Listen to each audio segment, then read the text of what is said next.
The Colorado Driver Handbook, what every motorist needs to know about driving in the Centennial State, produced by the Colorado Department of Revenue, Division of Motor Vehicles. Getting a driver license. Anyone who operates a motor vehicle, motor-driven cycle, or moped on Colorado's public streets and highways must be 16 or older and have a valid driver license. If you are a resident of Colorado, for example, if you own or operate a business in Colorado, or have resided within the state continuously for 90 days, or have gainful employment within this state, you must get a Colorado driver license within 30 days of becoming a resident unless you are serving on active duty in the U.S. military, the dependent of an active duty military service member, or residing in Colorado for the principal purpose of furthering your education. If you have a change to your address or name, you must notify the Division of Motor Vehicles within 30 days. Identification requirements for U.S. citizens and permanent residents can be found at dmv.colorado.gov/documents. Driving knowledge tests, written tests. This test covers driving knowledge and safety.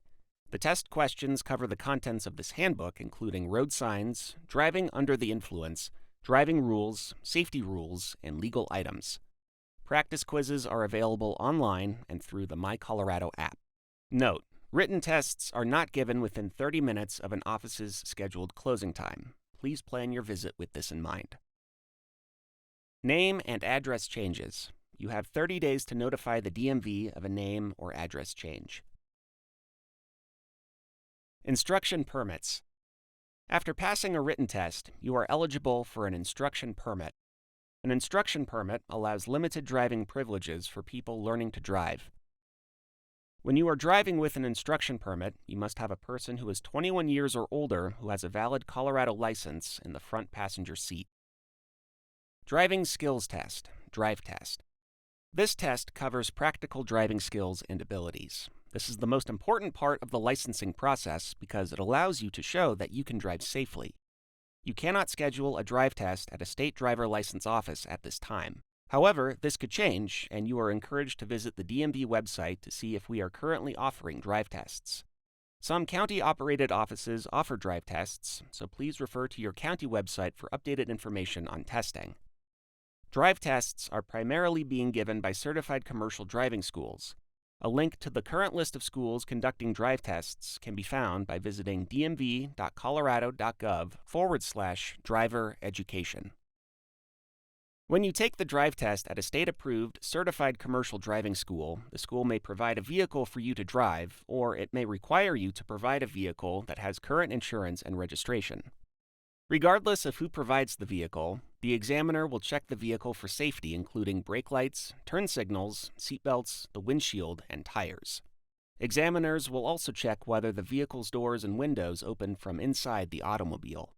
For safety reasons, only the driver and the examiner are allowed in the vehicle during the test. Interpreters, translators, family, friends, or pets are not allowed. Remove weapons from your vehicle before taking the drive test. Turn off any electronic devices in your vehicle, including the radio and your cell phone. Remove objects from the dashboard and the rear-view mirror. If you fail the drive test, you must wait until the next business day before retaking the test. The drive test measures your skill and knowledge of legal and safe driving practices. You will not be asked to do anything illegal. You may ask the examiner questions before the test begins. After that, any unnecessary talking will only interfere with the test. You will be scored during the entire test. The drive test will be administered using guidelines from the American Association of Motor Vehicle Administrators, or AMVA. The skills measured will be an assessment of all three of the following categories. Perceptual, the ability to perceive characteristics of the many highway traffic environments in a way that permits safe vehicle operation, e.g., judging gaps or identifying hazards. Motor, the ability to manipulate controls in order to maneuver the vehicle, e.g., ability to rotate the steering wheel in relation to the motion of the vehicle and intended path when turning a corner.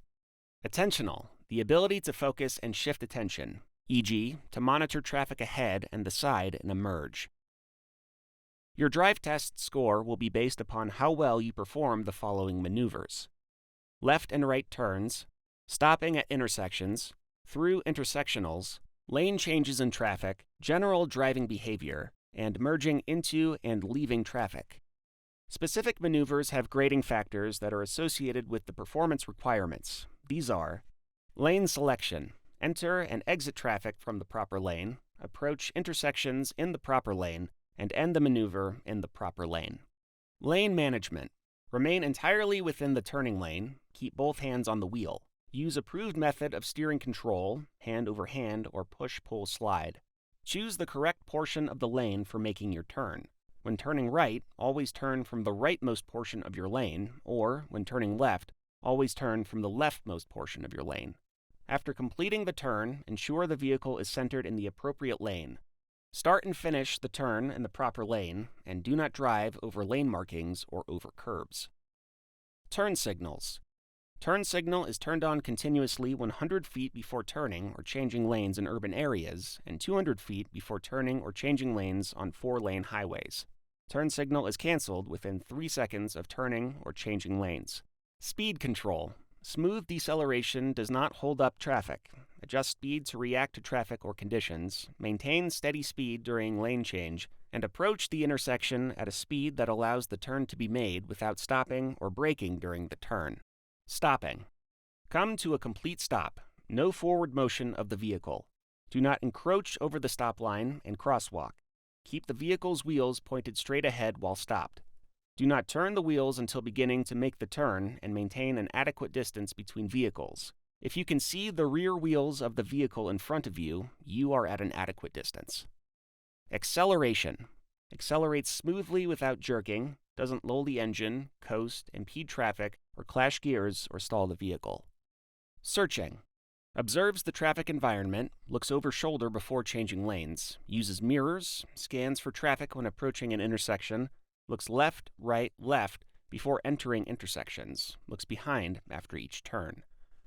During the test, use of safety-critical technologies such as backup cameras and blind spot and lane departure warnings are allowed, but do not take the place of physical searching skills.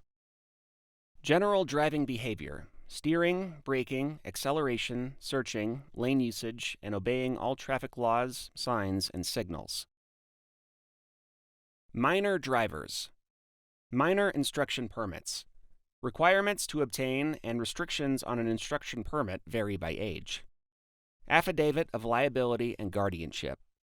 If you are under 18, your application must be accompanied by an affidavit of liability, DR 2460, signed and verified by your parent, step-parent, grandparent with power of attorney, legal guardian, spouse older than 18, or any other responsible adult willing to accept legal liability. The affidavit must be signed in front of the driver license office employee or a notary public. Whoever signs the affidavit agrees to take legal responsibility for your actions as a driver. If the signer decides to no longer accept responsibility for your driving, that person may withdraw their signature and your permit or license will be canceled. Minors in foster care are exempt from this requirement, provided certain conditions are met.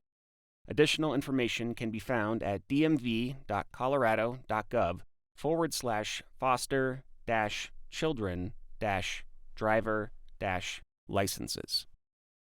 Application for driver license. Colorado law requires minors to have an instruction permit for 12 months before applying for a driver license and to submit a completed and signed driving log showing 50 hours of driving experience, 10 of which must have been at night. If younger than 16 and 6 months, you must also complete 6 hours of behind-the-wheel training with an approved driver education instructor.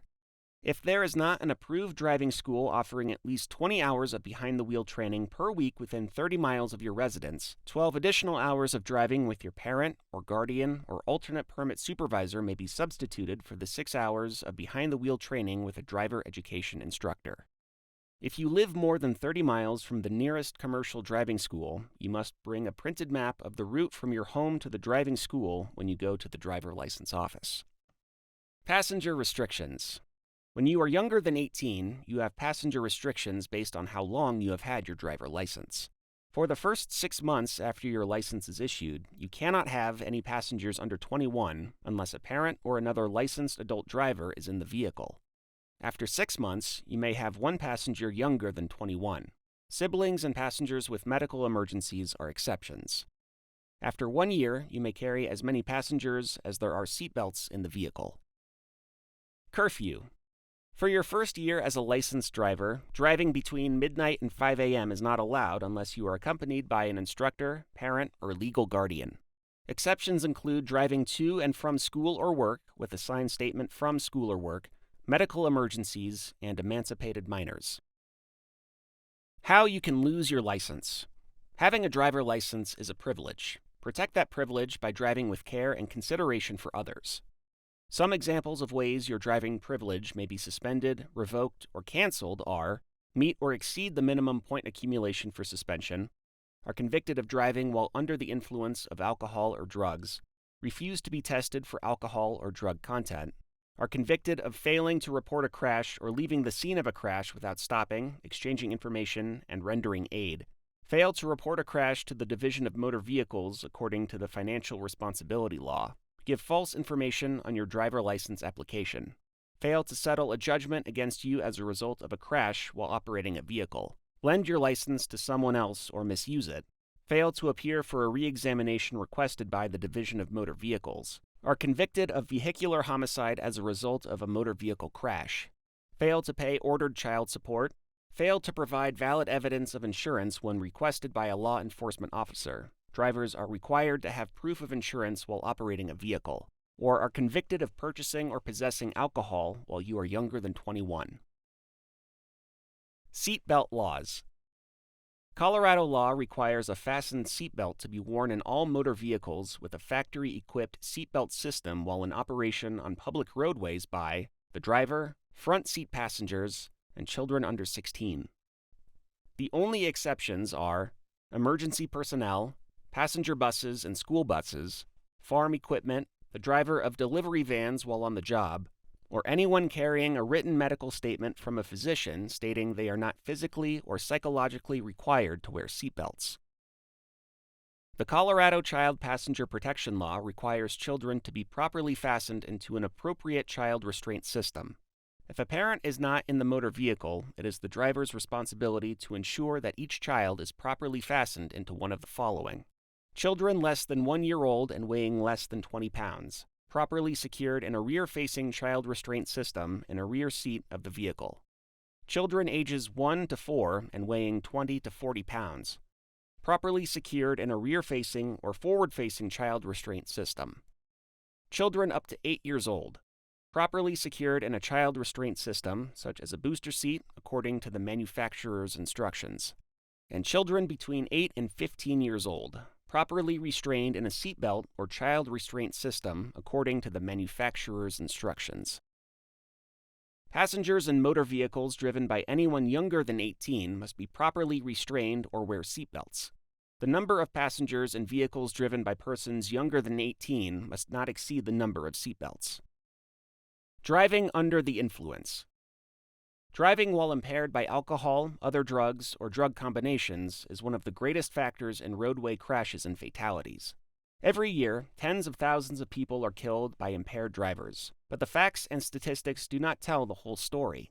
Behind the numbers are thousands of lives cut short, permanent or disabling injuries, and families devastated because someone drove while under the influence of alcohol or drugs.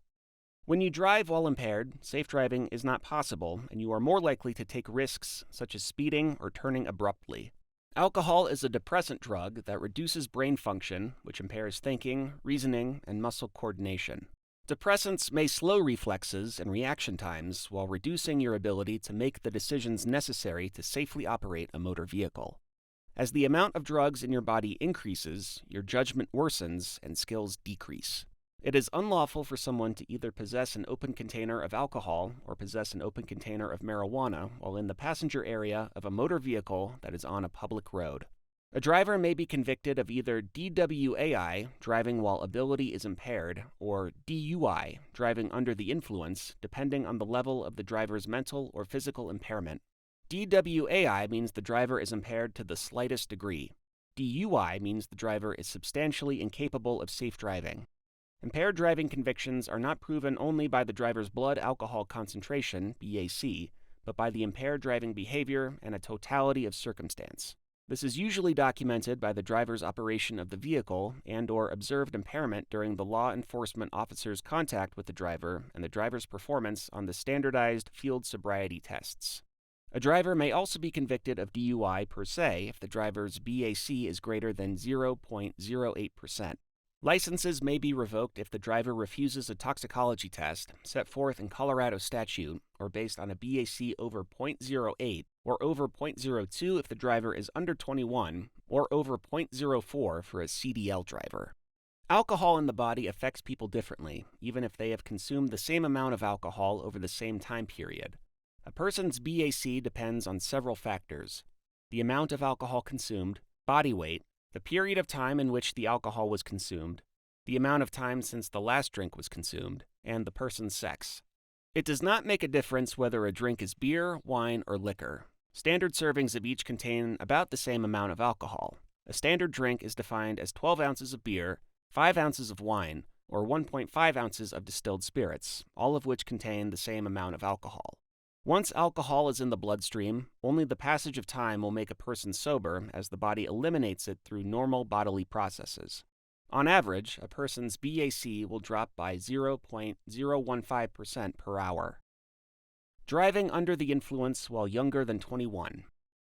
Any driver younger than 21 convicted of DUI or DWAI is subject to revocation of their driver license for the first conviction if they fail to complete a court-ordered evaluation or program. A second or third conviction is a mandatory revocation of their license. Anyone younger than 21 convicted of buying or possessing alcohol is subject to revocation of their driving privilege, even if driving is not a factor. Drugs and driving. Driving while impaired by drugs, including illicit drugs, marijuana, prescription medications, and over-the-counter medications, is illegal and subject to the same penalties as driving while impaired by alcohol. They can have effects similar to alcohol or even worse. The fact that marijuana or other drugs were used for medicinal purposes is not a defense for DUI or DWAI. Besides alcohol, other drugs can affect a person's ability to safely operate a vehicle. Like alcohol, impairment from these drugs is dose-dependent and varies among individuals. Prescription drugs, such as tranquilizers, painkillers, and over-the-counter medications for allergies and colds, can impair safe driving skills. Drivers must check medication labels for warnings about the medication's effects before driving. If the label is missing or unclear, check with your doctor or pharmacist about any possible side effects. The National Safety Council advises that the active ingredients in marijuana cause changes in cognitive effects, knowing, thinking, judging, evaluating, and planning, and psychomotor effects, coordination, reaction time, motor skills, and tracking. It is unsafe to operate a vehicle while impaired by marijuana due to the increased risk of death or injury to the operator and the public. Like with alcohol, the degree of marijuana impairment depends upon the dose consumed, time since consumption, and differences between individuals. The degree and duration of marijuana impairment depends upon the method of consumption. Unlike with alcohol, there is no correlation between levels of delta-9 tetrahydrocannabinol, THC, in the blood, breath, or oral fluid, or saliva sample, and the degree of individual impairment. There is a permissible inference that a driver was DUI if the driver's blood contained 5 nanograms of THC per milliliter of blood. There is no THC permissible inference level for DWAI. Most marijuana-impaired drivers are convicted based upon behavioral symptoms as well as blood THC levels. Polydrug impairment. Polydrug impairment is caused by using 2 or more drugs simultaneously, including using alcohol, marijuana, prescription medications, over-the-counter medications, or any drugs in any combination. Mixing drugs can increase the substance's effects. Colorado's data shows that polydrug impairment is more common than impairment by any single drug other than alcohol, and also more dangerous. Illegal drugs such as LSD, methamphetamine, and heroin also affect a person's reflexes, judgment, and alertness, along with their many other dangerous side effects. These drugs can give you a false sense of alertness and self-confidence, or make you feel drowsy and unable to react to simple situations. Law enforcement officers are trained to identify, document, and testify to the impairment of driving skills, regardless of cause, including medical issues, alcohol, marijuana, prescription drugs, over-the-counter drugs, illegal drugs, or any combination of these. Drivers are routinely convicted of Colorado's impaired driving laws regardless of the drug or drugs causing the impairment and regardless of the level of any drug that may be found in the blood or saliva. Express Consent Law, CRS 42-4-1301.1. The Express Consent Law means that when a person operates a motor vehicle within the state, they agree to take a chemical test of their blood, breath, saliva, or urine to determine the presence of alcohol and/or drug content in the blood.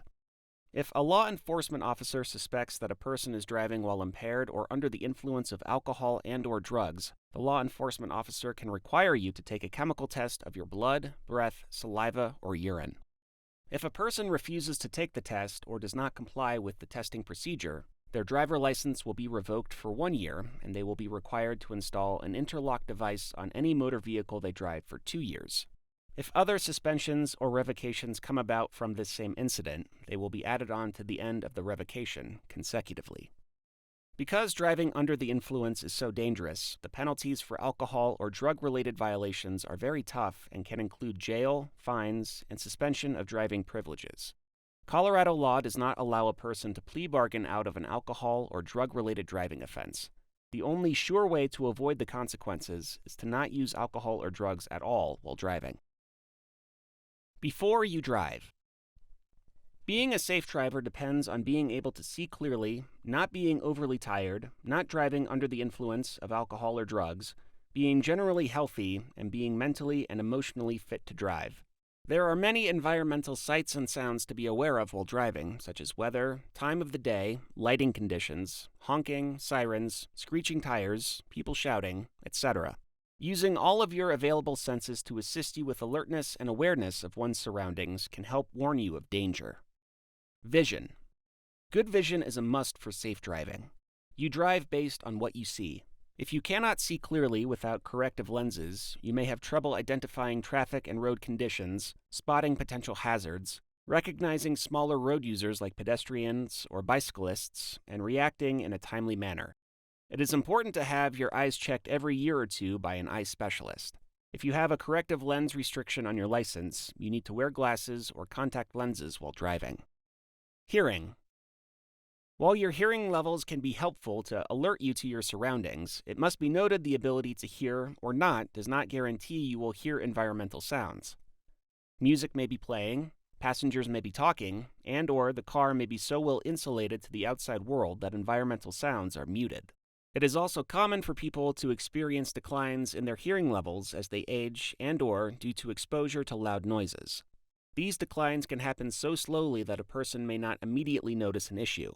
If you suspect that your hearing levels have declined, it is recommended you have your hearing tested by an audiologist. Note: you may not operate a motor vehicle while wearing earphones. The definition of earphones include any device or headset which covers all or a portion of both ears. Earphones do not include hearing aids, cochlear implants, assistive listening devices, speakers, or other listening devices that are built into protective headgear or a device that only covers all or a portion of one ear that is connected to a wireless device. Fatigue. When you are tired, you cannot drive as safely as when you are rested. Your reactions and decision-making skills are greatly reduced.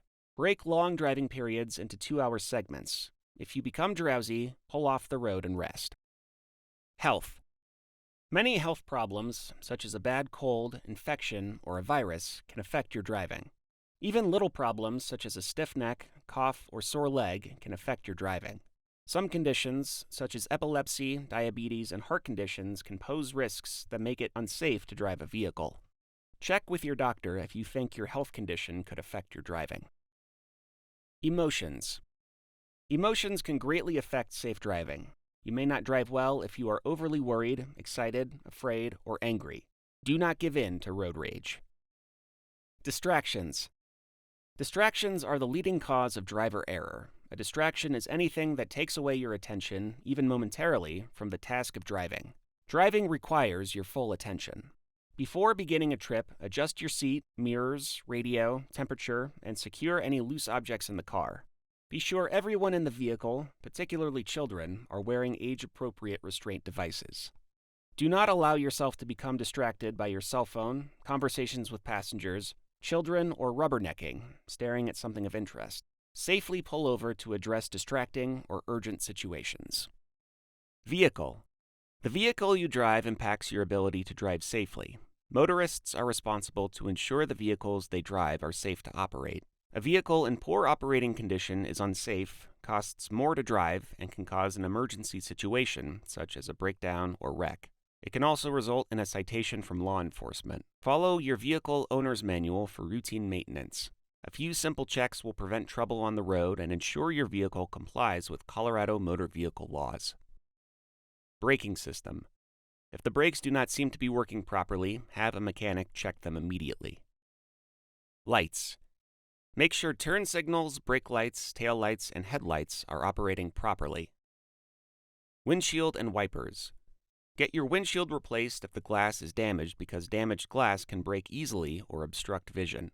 Windshield wipers keep the rain and snow off the windshield. Make sure they are in good operating condition. If the blades have not been working well, replace them. Keep the windshield clean inside and out, and keep your window washer fluid tank full. Clear snow, ice, or frost from all windows. Tires.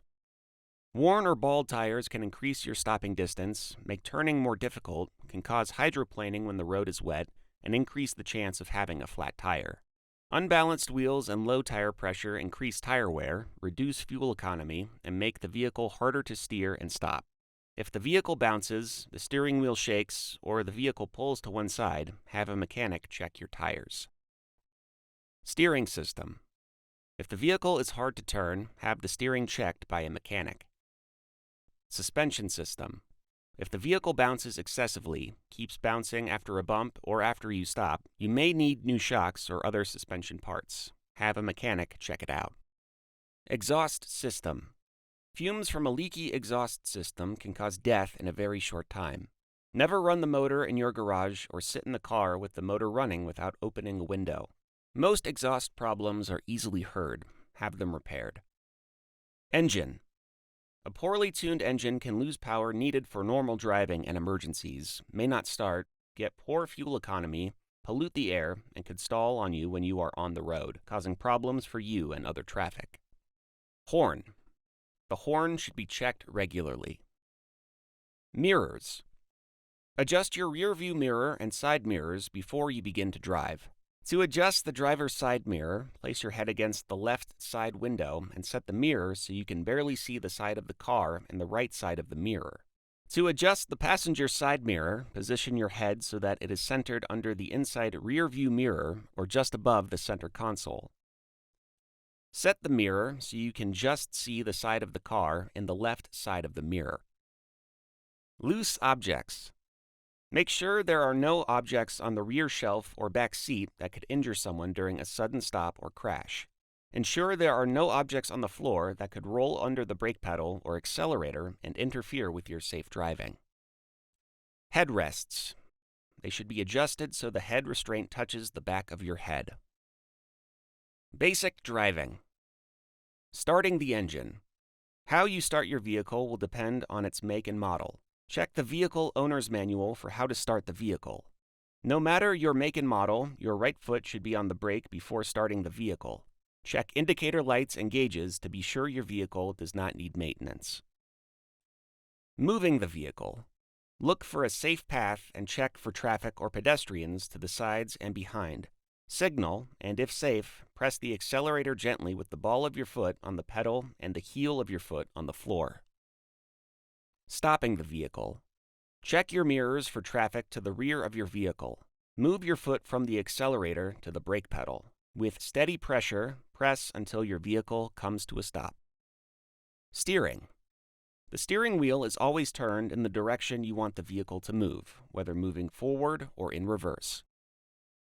Hand position.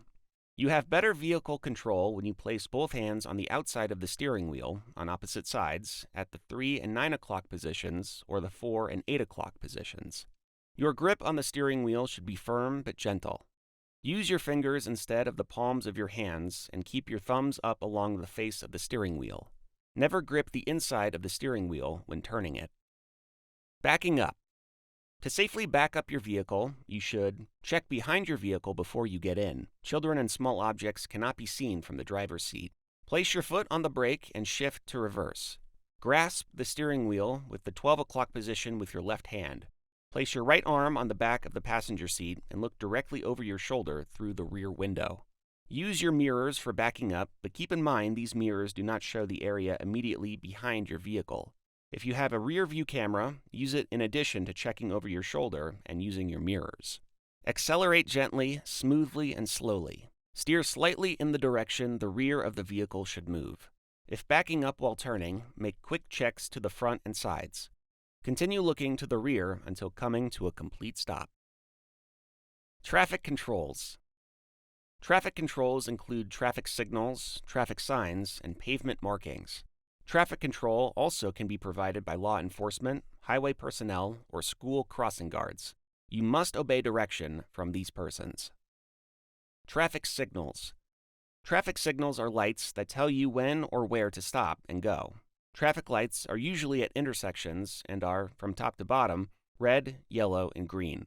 There are intersections and other locations where there are single green, yellow, or red lights. If the traffic signal is not operating or is malfunctioning, treat the intersection as a four-way stop. Steady red light. Stop until a green light appears. After stopping and yielding to pedestrians and other traffic, and if not prohibited by a traffic sign, you may turn right while the light is red. Also, you may turn left on a red light if you are turning from a one-way street onto another one-way street, unless prohibited by a sign. Steady yellow light. A red light is about to appear. Stop unless you are already in the intersection. Steady green light. After yielding to any vehicle or pedestrian within the intersection or adjacent crosswalk, you may proceed straight through or turn right or left unless a sign prohibits such turns. Red arrow. A lighted red arrow means you must stop and may not turn in the direction shown. Green arrow. A lighted green arrow by itself or along with a red, green, or yellow light means you may turn in the direction shown by the arrow. If the green arrow goes off but the circular green is on, you may still turn after yielding to through vehicles and pedestrians, unless prohibited by a sign or red arrow. Yellow arrow. A lighted red arrow is about to appear. Stop if you are not already in the intersection. Flashing yellow arrow. A flashing yellow arrow means the driver turning left should proceed with caution and must yield to oncoming traffic and pedestrians. Never rush through a flashing yellow arrow. Take the time to check for a clear path through the intersection.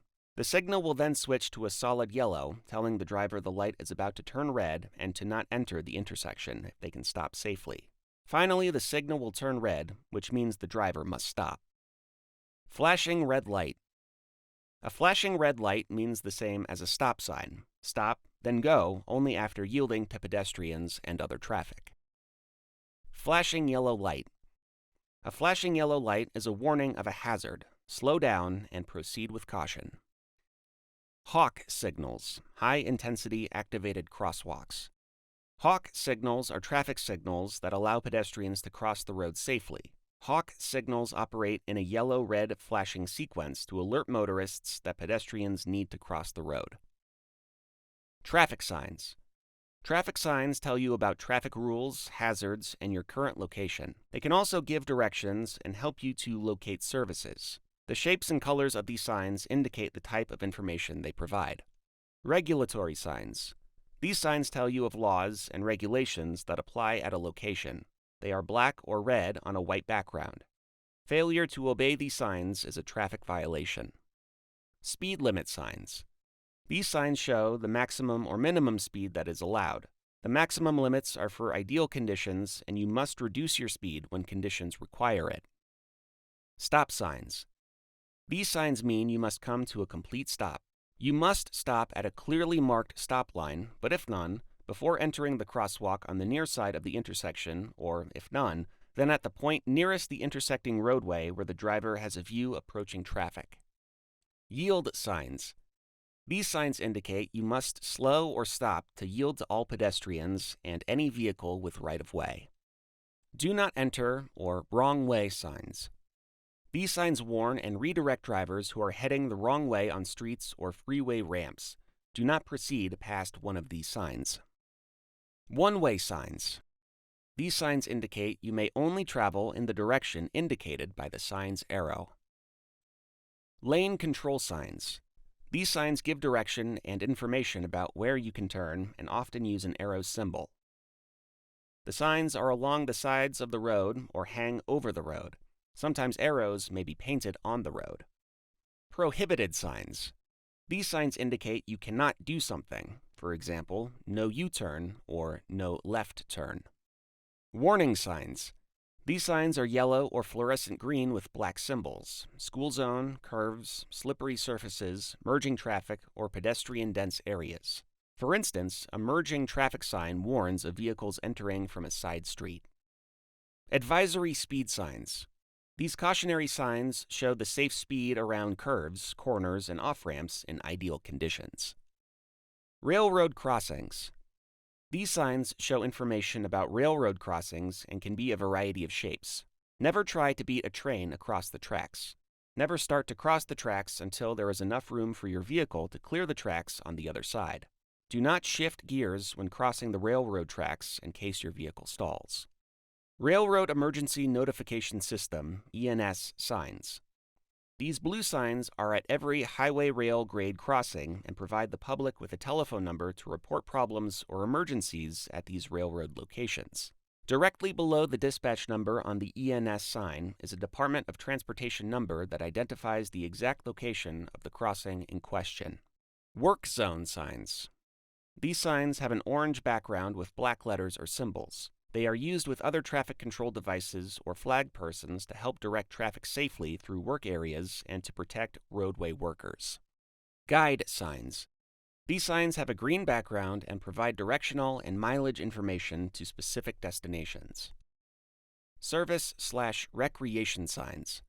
These signs have blue or brown backgrounds. Signs with blue backgrounds provide directions to service facilities. Signs with brown backgrounds indicate recreational, historic, or cultural areas. Route signs and markers. The shape of the sign indicates the type of roadway: interstate, U.S., state, or county highway. Bicycle and pedestrian crossing signs. These signs have a yellow background with black symbols. They are used where both bicyclists and pedestrians might be crossing the roadway, such as at an intersection with a shared use path. Pass 3 feet minimum signs. These signs have a white background with black letters and symbols. Motorists, when passing or overtaking bicyclists, must allow for clearance of 3 feet to avoid sideswiping on all roadways, even if a sign is not posted. Bicycle may use full lane signs. These signs have a white background with black letters and symbols. They remind drivers that bicyclists have a right to ride in the center of the lane if they feel their safety is compromised by hazards or poor visibility if they were to ride in the right side of the lane. Slow-moving vehicle marker. A reflective orange triangle on the rear of a vehicle means it is designed to travel at speeds slower than 25 miles per hour. Disabled parking signs. These signs mark special parking areas for those vehicles displaying a disabled parking permit. Disabled parking indicators may also appear on the pavement in designated parking spaces. Cross-hatched sections are for van access only, and parking is not allowed at any time. In order to park in a disabled parking space, the person who owns the disabled placard must be entering or exiting the vehicle. If you park illegally in a designated disabled parking spot without a placard or plate, you could be charged with a misdemeanor and, if convicted, subject to a $350 to $5,000 fine, possible jail time, loss of driving privileges, and/or your car being impounded. If you park in one of these spaces with someone else's placard or plate, you will be subject to jail time, loss of driving privileges, and towing, as well as fines doubled those listed above. Pavement markings. Lines and symbols on the roadway divide lanes, tell when you may pass other vehicles or change lanes, indicate which lanes to use for turns, define pedestrian walkways, and mark where you must stop for traffic signals or signs. Yellow lines separate traffic moving in opposite directions. Broken yellow line. Passing is permitted. Solid yellow lines. No passing is permitted unless to pass a bicyclist with a minimum of 3 feet of space when the oncoming travel lane is clear. Double solid yellow lines. Neither side can pass unless to pass a bicyclist with a minimum of 3 feet of space when the oncoming travel lane is clear. Solid and broken yellow lines. You may not pass if the solid yellow line is on your side. If the broken yellow line is on your side, you may pass if it is safe to do so. You must return to your lane before the broken lines turn solid. You may cross a solid yellow line for a left turn into an alley, private road, or driveway, or to pass a bicyclist with a minimum of 3 feet of space when such movement can be made safely. White lines. Separate lanes of traffic moving in the same direction. Broken white line. You may change lanes if it is safe. Solid white line. Requires you to stay within the lane and also marks the shoulder of the roadway. Green paint. A lane or area on the roadway designed for bicyclists and increases visibility of bicyclists. Sharrows. Some streets have shared lane markings, or sharrows, painted on them, letting road users know that the lane may be too narrow for drivers and bicyclists to travel side by side. Bicyclists may ride in the center of a lane with a sharrow or in any situation where they need to avoid obstacles or increase visibility for their safety. Crosswalks. A crosswalk is a marked or unmarked part of a road where pedestrians have the right of way to cross. The driver of a vehicle shall yield the right of way by slowing down or stopping, if need be, for pedestrians crossing the roadway within a crosswalk. Whenever you approach a vehicle from the rear that is stopped at a crosswalk, you must not pass and must stop behind the vehicle or behind the crosswalk in the adjacent lane if a multi-lane roadway. Conflict zones. Broken lines in a bike or bus lane that alert drivers and bicyclists that they will be crossing each other's path. Lane controls. As a general rule, you must drive your vehicle on the right half of the road. Use only one lane, do not straddle lanes. On roads without marked lanes, drive just to the right of the center of the road. Restricted lanes. One or more lanes may be restricted for special use. Restricted lanes are marked by signs or pavement markings stating that the lane is restricted for special use. There will be a white diamond painted on the road within the lane and/or a sign posted at the side of the road which specifies its use. Some examples are transit or bicycle lanes. Bike lanes. Bike lanes are for the exclusive use of bicyclists and other authorized users. These users have the right of way in a bike lane, and drivers are prohibited from driving, idling, or parking in or otherwise obstructing a bike lane. A bike lane extends through the intersection regardless of whether paint connects the bike lane on either side. Transit lanes. Transit lanes are where a portion of the street, designated by signs and markings, is reserved for the preferential or exclusive use of transit vehicles, for example bus or light rail, sometimes allowing limited use by other vehicles. High occupancy vehicle HOV lanes. These lanes are identified by a white diamond painted on the roadway. Signs will identify the types of vehicles and the number of occupants required per vehicle to use the lane. Two-way left turn lane, sometimes also referred to as a center turn lane.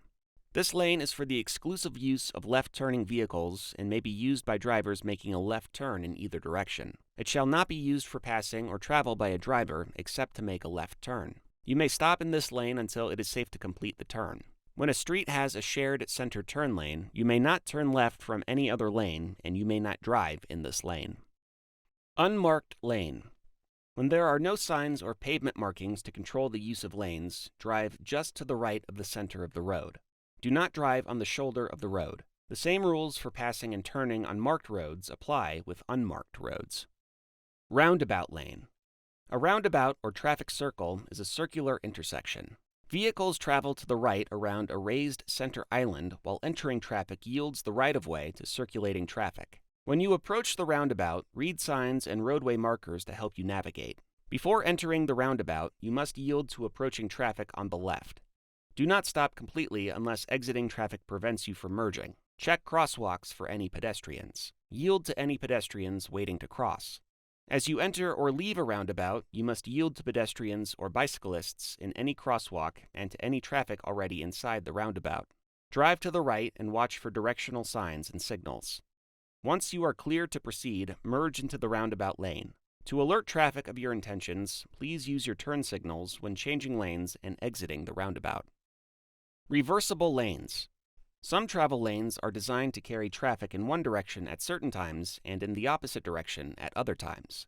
These lanes are separated by a barrier or marked by double broken yellow lines. There may be signs posted by the side of the road or overhead. Sometimes special lights are used. Diverging diamond interchange, DDI. A diverging diamond interchange crosses traffic to the opposite side of the road across an interchange, so vehicles have uninterrupted movements onto the freeway ramps. Left turn movements, which are a typical challenge with standard four-way interchanges, are eliminated with a DDI, which allows for fewer conflicts with other vehicles. Right-of-way. Where drivers or pedestrians meet one another and there are no signs or signals to regulate traffic, there are rules that say who must yield the right-of-way. These rules tell drivers who proceeds first and who must wait in different traffic situations. The law states who must yield the right-of-way, but it does not give anyone the right-of-way, even if your traffic signal is green. You must yield the right-of-way to pedestrians, bicyclists, and other drivers who are already in an intersection you are approaching. Pedestrians. When driving, you must always yield the right-of-way to pedestrians. Be very watchful for children, seniors, and people with disabilities. Do not assume that pedestrians can hear or see you and/or your vehicle or any visual or audible crossing signals, as some pedestrians may be deaf, hard of hearing, deaf-blind, or blind. Most blind or deaf-blind people are easily recognized by the white cane they carry and/or by their guide dog. Pedestrians have the right-of-way at all intersections and crosswalks. You must come to a complete stop and let the person pass safely. Bicycles. Bicycles on the road are considered vehicles and have many of the same rights and responsibilities as motor vehicles. Drivers must yield the right-of-way to bicyclists in designated bike lanes when merging with or crossing a bike lane to turn. Bicyclists riding on a crosswalk or sidewalk have the same rights and responsibilities as pedestrians. Four-way stop. You must yield the right-of-way to the vehicle that reached the intersection first. When more than one vehicle reaches the intersection at the same time, the vehicle on the left must yield the right-of-way and allow the vehicle on the right to go first. Regardless of who has the right-of-way, you are always responsible for avoiding a crash. Uncontrolled intersection. An uncontrolled intersection is an intersection that does not have control devices such as stop signs or traffic lights. When more than one vehicle reaches an uncontrolled intersection at the same time, the vehicle on the left must yield the right-of-way to the vehicle on the right and allow the vehicle on the right to go first. Turning left. Before proceeding through a left turn, always be sure to look for and yield to pedestrians in the crosswalk and other smaller oncoming vehicles, such as bicyclists and motorcyclists, and take time to properly judge their speed and distance. You must yield to all oncoming traffic unless you have a green arrow or arrived first at a four-way stop. Changing lanes and passing. You must yield the right-of-way to vehicles already occupying the lane you wish to enter or use for passing. Do not change lanes if another vehicle must slow down for you. Merging. You must yield to all vehicles on the roadway you are merging with. Do not merge if another vehicle must slow down for you. Reversing. You must yield the right-of-way to all vehicles close enough to be a hazard. Narrow mountain road. When vehicles meet on a steep, narrow road that is not wide enough for two vehicles, the vehicle going downhill must yield the right-of-way by backing up to a wider place or by stopping, then leaving enough space for the vehicle going uphill, except where it is more practicable for the vehicle going uphill to return to a wider space or turnout. Emergency vehicles. You must yield the right-of-way to all emergency vehicles using a siren, air horn, and/or flashing red, blue, white, or yellow lights. Where possible, you must pull to the right edge of the road and come to a stop. If you are in an intersection, drive through the intersection, then pull over. If you are approaching an emergency vehicle stopped along the side of the road, try to leave at least one lane between your vehicle and the emergency vehicle. If the road only has one lane on your side or you cannot change lanes, slow down to a safe speed and use care and caution as you pass. Unless directed otherwise by emergency personnel or conditions prohibit the lane change, you should slow down to 25 miles per hour if the posted speed limit is 45 miles per hour or less, or 20 miles per hour under the posted speed limit if the posted speed limit is above 45 miles per hour. Maintenance vehicles. You must yield right-of-way to service vehicles and maintenance equipment when in use and flashing yellow and blue warning lights. Use extra caution when approaching, overtaking, or passing maintenance vehicles. Snowplows. Be especially cautious around snowplows because their size and speed can create clouds of blowing snow that can conceal the plow. It is illegal to pass an authorized snowplow when it is working in a formation in which the plows are staggered diagonally. School bus. You must stop your vehicle at least 20 feet before reaching a school bus that is stopped with its red lights flashing, and you must stop until the lights stop flashing. You must stop whether it is on your side of the road, the opposite side of the road, or at an intersection you are approaching. You must remain stopped until the flashing red lights are no longer flashing. Carefully watch for children near the school bus and children crossing the roadway before proceeding. You are not required to stop if there is a median or other physical barrier separating the bus from your vehicle. Transit buses. You must yield right-of-way to a transit bus if it is signaling to enter a traffic lane and the yield sign on the rear of the bus is illuminated. Road work or construction zone. When driving in a work or construction zone, keep construction crews and fellow road users safe by adjusting your lane position away from workers and slowing down to navigate any obstacles or changes in the flow of traffic with caution. Stay alert and prepared to respond to any unpredictable events. For safety reasons, normal speed limits may be reduced in work or construction zones. Any reduced speed limits will be clearly marked. Failure to follow the speed limit in a work or construction zone can result in double fines. Speed. Speed is the greatest factor influencing the severity of a crash. Many fatal collisions on Colorado highways involve motorists driving too fast. Limits. Speed limit signs show the maximum speed allowed in ideal conditions. Some roads, such as freeways, have minimum speed limits posted. Driving slower than the minimum speed limit is a traffic violation unless due to road or weather conditions. It is important to slow down in certain conditions, for example, during poor weather or near railroad tracks, pedestrians or bicyclists, animals, and school buses. However, driving much slower than the posted speed in normal conditions can affect the flow of traffic and create unpredictable, potentially unsafe situations. Reduced speed zones. Regardless of the posted speed limit, it may be necessary to reduce your speed to keep yourself and others safe. Signs will show when a reduced speed limit is in effect. Unless otherwise posted, Colorado speed limits are as follows: 20 miles per hour on narrow, winding mountain highways and blind curves, 25 miles per hour in any business district, 30 miles per hour in any residence district, 40 miles per hour on open mountain highways, 45 miles per hour for vehicles in the business of hauling trash, 55 miles per hour on urban interstate and highways, 65 to 75 miles per hour on designated rural interstate and highways. Cities or towns may, by ordinance, adopt lower speed limits in their jurisdictions. Stopping distance. Stopping distance is the distance your vehicle travels from the time you realize you must stop until your vehicle actually comes to a stop. Many factors affect your stopping distance, including speed, the time it takes you to recognize you need to stop, how quickly you react to the time it takes for your brakes to slow and stop your vehicle. Be alert and give yourself space behind other motorists so you can assess well ahead of time when you will need to stop.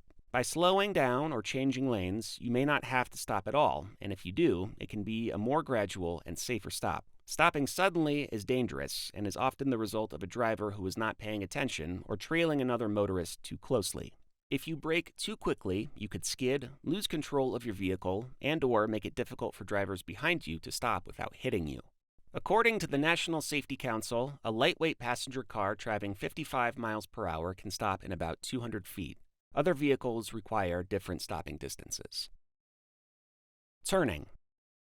Completing a turn properly requires you to signal for an appropriate amount of time before the turn, search for hazards or other road users crossing your path, turn into and from the correct lane, and turn in a correct path. Accelerate out of turns until you reach the speed limit or flow of traffic. Signaling. Failure to signal is a traffic violation. Before making any turn, whether onto another roadway, into a parking lot, into another lane of traffic, or leaving a parked position, it is extremely important that you signal. Your signal lets other drivers, bicyclists, and pedestrians know your intentions. In urban areas, you must signal continuously for 100 feet before making a turn or lane change. On 4-lane highways, where the posted speed limit is faster than 40 miles per hour, you must signal for 200 feet before making a turn or lane change. A typical rule of thumb is to have your turn signal on for at least 3 seconds before making a turn or changing lanes. If your vehicle's turn signals do not work, you must use hand signals. End your hand signal before starting to turn so that you can complete the turn with both hands on the wheel. Turning from the proper lane. When turning right, you should turn from the rightmost part of your lane and as close to the curb as possible. When turning left, you should be in the left side of your lane. To make a right turn, you must begin in the rightmost lane. In locations where turning from more than one lane is permitted, traffic signs, signals, and/or lane markings will clearly indicate correct turning lanes. Left turns. Crashes are very common during left turns as drivers must see, judge, and navigate oncoming traffic, and pedestrians also navigating the intersection.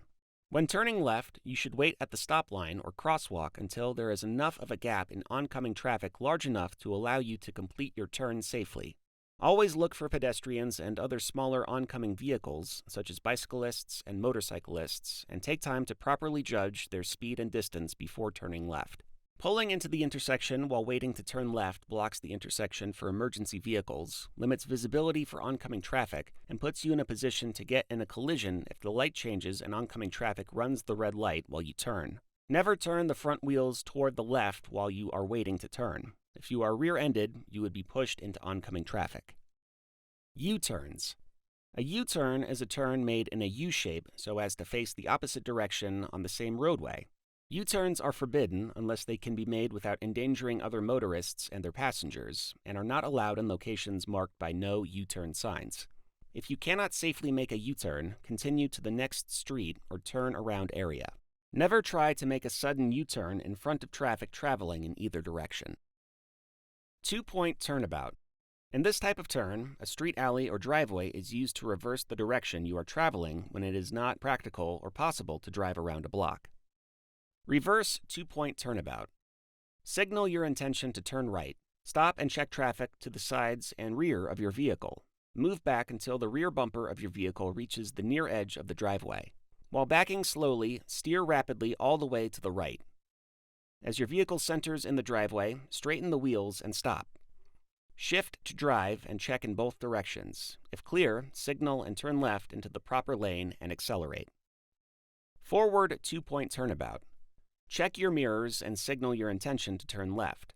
Move close to the center of the road and turn into the driveway or alley as near as possible to the right side. Stop as the rear of your vehicle clears the curb or the driveway's edge.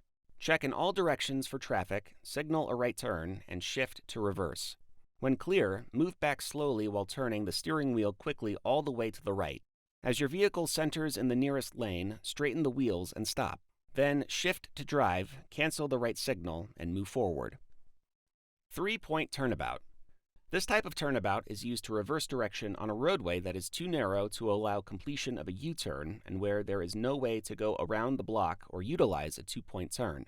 Only use a three-point turnabout on a two-lane roadway. To perform a three-point turnabout, check the mirrors and activate the right turn signal to communicate your intention to pull off to the right side of the road. Stop on the right side of the road. Activate your left turn signal at least 200 feet before the turn, or a minimum of 3 seconds, and check traffic and any blind spots. When traffic is clear, turn hard left towards the other side of the road. Stop when you have reached the other side. Check traffic and blind spots on both sides, then turn the wheel sharply to the right and reverse to the other side of the road. When traffic is clear, turn hard right to the other side of the road and stop.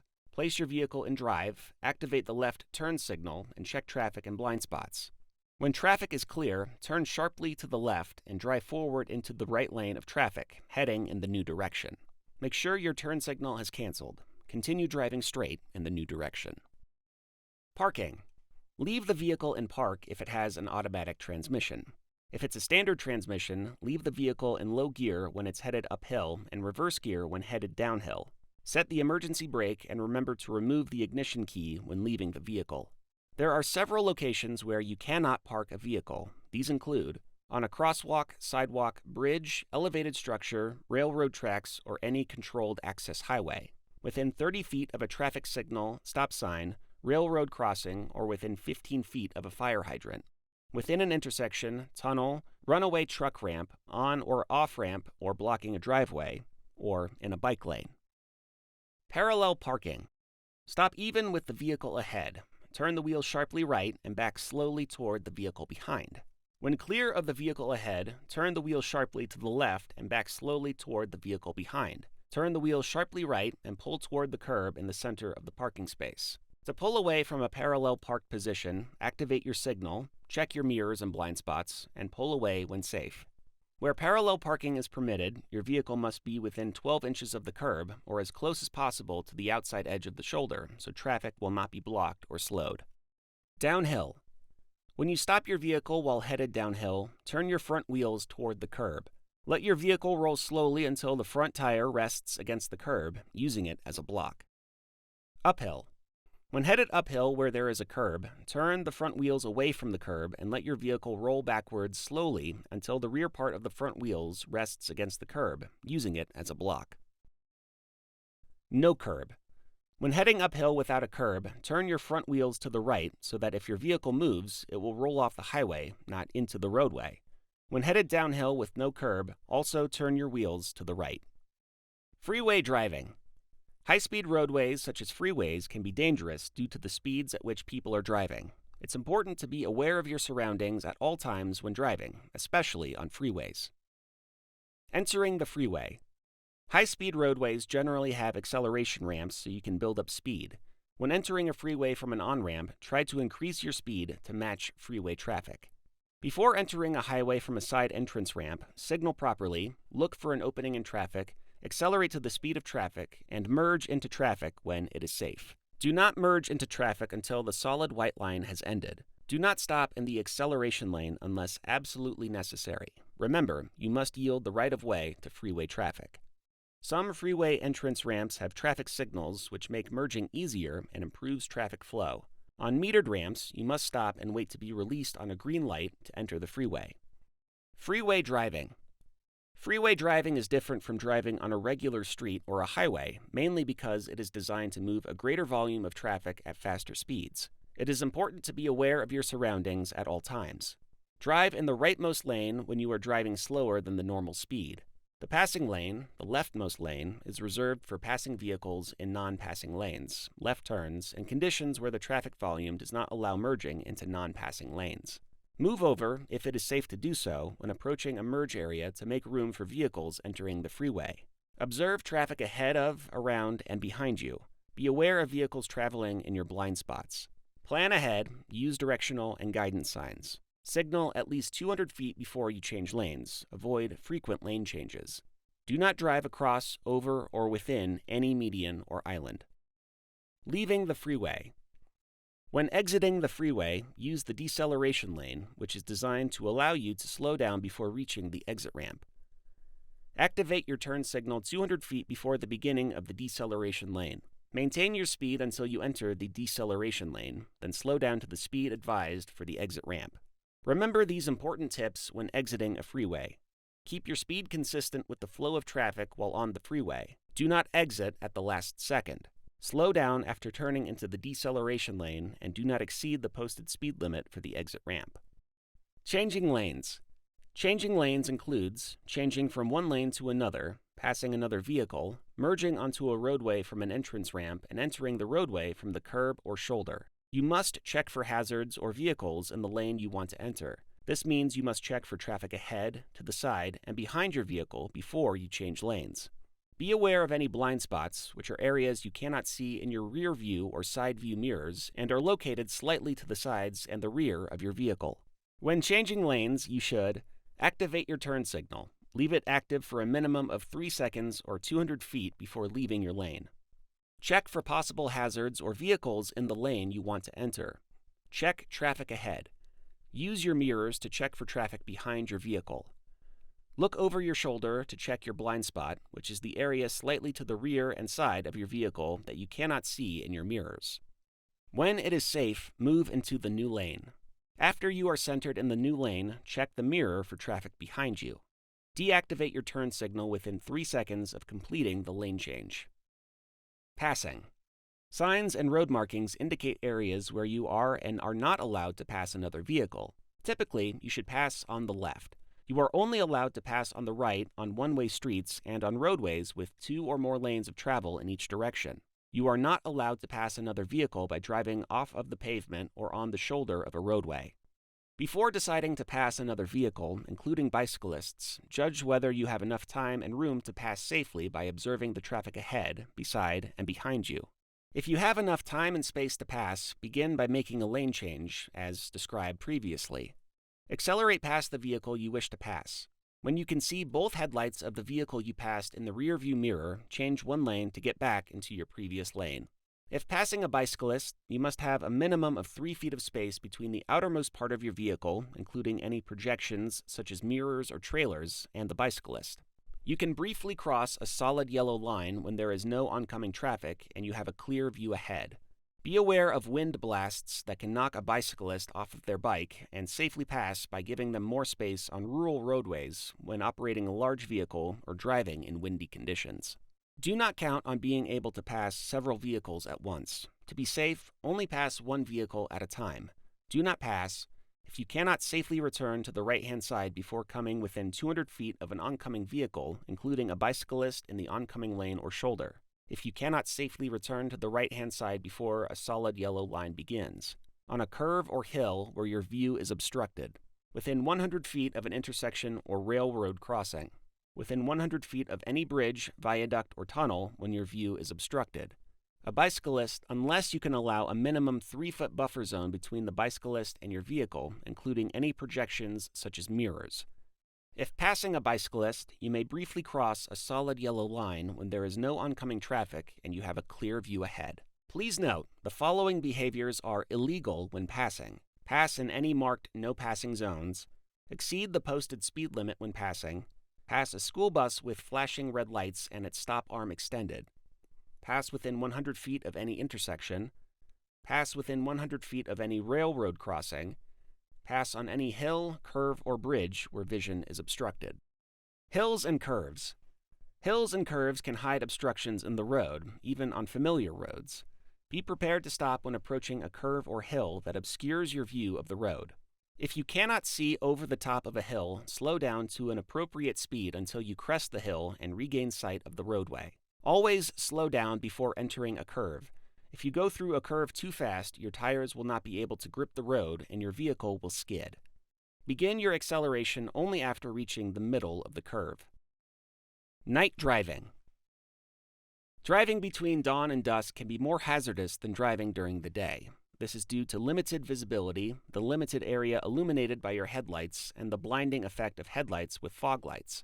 Colorado law requires you to drive with your headlights on from sunset to sunrise, or when visibility is less than 1,000 feet.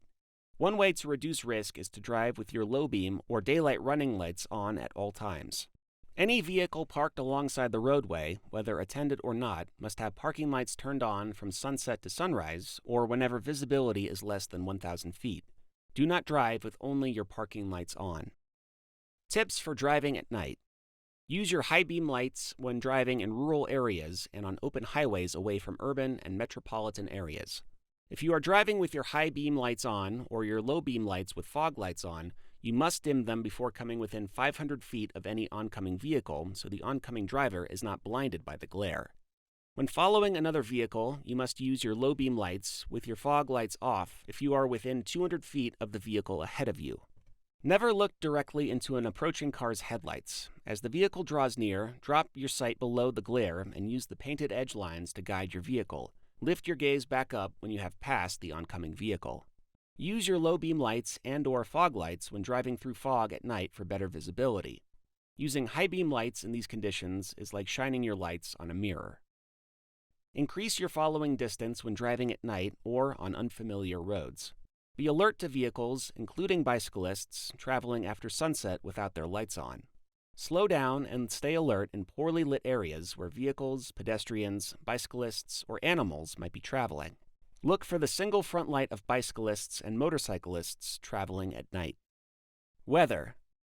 Weather can significantly affect how your vehicle drives regardless of whether your vehicle has front wheel, rear wheel, four-wheel drive, or all-wheel drive.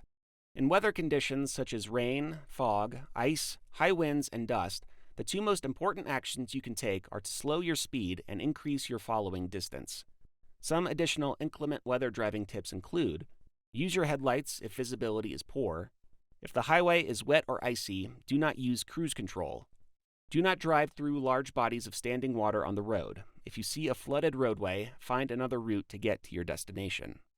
In wet weather, your tires can begin to ride on the water that is on top of the road pavement. This is called hydroplaning and can cause complete loss of traction and control of steering. Tires that have more wear can be at increased risk, so be sure to check your tires' tread depth regularly. If it feels like your tires have lost traction or contact with the surface of the road, take your foot off the gas pedal to allow the vehicle to slow down. Slowly begin steering in the direction you are hydroplaning until you have control. Although this seems contradictory, this actually helps your tires to realign with your vehicle so they are both going the same direction. Steering needs to be slow. Don't jerk the wheel or you could flip your car due to overcorrecting. Do not try to stop or turn until your tires are gripping the road again. Snow and ice. Streets and highways covered with snow, snowpack, or ice are extremely hazardous. They are most hazardous when the snow or ice begins to melt. When the road is slippery, your tires do not grip as well, and it will take longer to stop.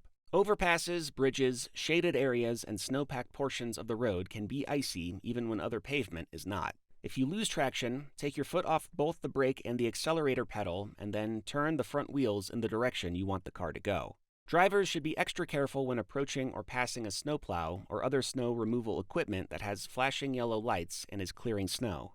It is illegal to pass a city, county, or state-operated snowplow while it's working with its yellow lights flashing and is driving in tandem with one or more other snowplows. Seasonal driving. Vehicles with four-wheel drive have increased traction, but they cannot stop any sooner than a conventional car. Whenever your car starts to skid, take your foot off both the brake and the accelerator pedal. Make sure your tires have good tread for adequate traction. In winter, chains, snow tires, or alternative traction devices are preferable and may be required on highways. However, remember that even chains and snow tires will slip on slick pavement. Make sure your brakes are in good condition and properly adjusted so that the braking power of each wheel is uniform. If you have anti-lock brakes, if you begin to skid, let up on the accelerator and push on the brake, then turn the front wheels in the direction you want the car to go.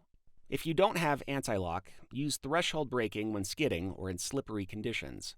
Apply brake pressure to a point just short of locking up the brakes. Note, you can use threshold braking on a vehicle with anti-lock brakes, but you cannot use anti-lock braking techniques on a vehicle without an anti-lock brake system, ABS. Keep the windows clear by ensuring the defrosters and windshield wipers are working properly. Use a good window scraper to remove all ice, snow, and frost, even if you are just traveling a short distance. Fogging or condensation on the inside of the windshield can quickly be removed by opening a window. Be alert for snowplows and sanding trucks. They use flashing yellow and blue lights as a warning for you to use extreme caution when approaching or passing them. Maintain an extra large space between you and the vehicle ahead, especially when driving in conditions that affect stopping distance, such as snow and ice, and don't forget to slow down. Give pedestrians and bicyclists extra space because they might need to maneuver around snow or ice on the sidewalks or in the roadway. Mountain driving. Mountain driving can be very different from normal driving conditions. As a driver, you should be aware of steep hills, changing weather, bicyclists, wildlife, and rocks on the roadway. Shift to lower gears to control speeds when driving down steep hills or mountains. It is illegal to use the oncoming travel lane to pass others if you are approaching the crest of a hill, a curve, or in any situation where visibility of oncoming traffic is obstructed. Be prepared for intersections hidden by trees, brush, or crops, and for animals on or near the roadway. If your vehicle has difficulty traveling up steep roadways, pull off the road at the first place you can do so safely, or stay in the right lane to allow other vehicles to pass. Remember, vehicles going uphill have the right of way over vehicles going downhill. Rural driving. Rural highways are the most dangerous roads and have the highest fatality rate per mile driven of any roads in the U.S. When driving in rural areas, there are some special situations that require your attention. Rural roads can have a lot of sharp curves, blind curves, steep hills, and dips. Rural roads may not have adequate guide signs, and some of the signs might be hidden by trees or bushes. Rural roads are narrow, which can make it difficult to pass other vehicles. Many rural roads have no shoulders. Some rural roads have no guardrails. There are blind driveways, T-intersections, side streets that are not visible due to trees, crops, and bushes. There may be obstacles on the road, such as rocks, debris, animals, farm vehicle crossings, unmarked railroad crossings, and slow-moving or smaller vehicles like bicycles. Rural road pavements are usually rough and may be in need of maintenance. In some areas, the rural roads are unpaved, dirt or gravel, resulting in less traction. Washboarding, which is a series of potholes that can affect steering and vehicle control, can often be found on gravel roads. Roads with potholes may cause your vehicle to bounce or jolt as you drive over them and can cause your tires to lose traction. Many bicyclist fatalities happen on rural roads due to higher speeds. Stay alert and watch for bicyclists who might be riding on the shoulder or riding in the travel lane if there is no shoulder or it has debris. Slower speeds and more than the required 3 feet of passing distance are also advised when passing bicyclists on rural roads due to the dangerous wind blasts that can cause vehicles to hit bicyclists. Construction zones. Drivers regularly encounter roadway construction and maintenance projects, which are designed to improve the safety and efficiency of our transportation systems. Every construction or maintenance project creates a work zone with equipment, workers, and, in some cases, daily changes to the routes. Signs, cones, and other warning devices are placed before construction projects and hazards to warn you about the changing conditions. These changes require you to stay alert and focused at all times while driving.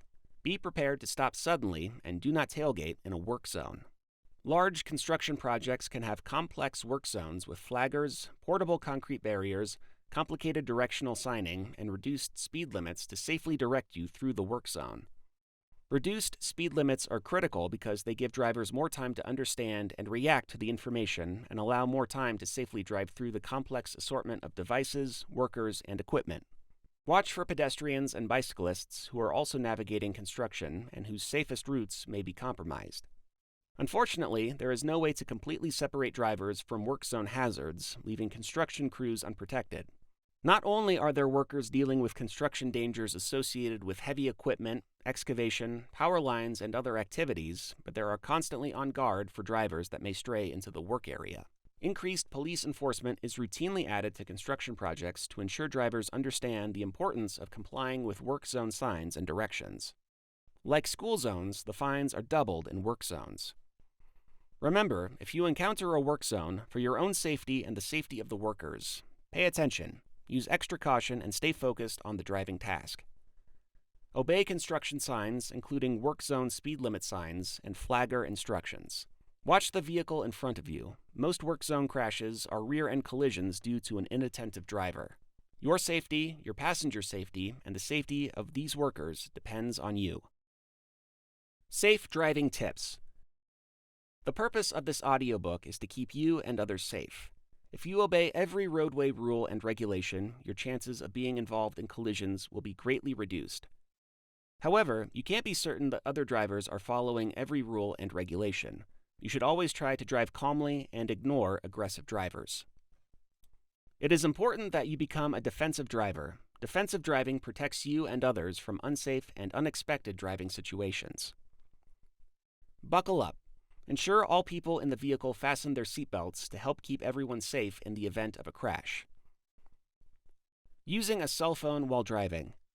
Colorado law prohibits drivers younger than 18 from using a cell phone while driving, unless it is to contact law enforcement or the fire department, or if it is an emergency.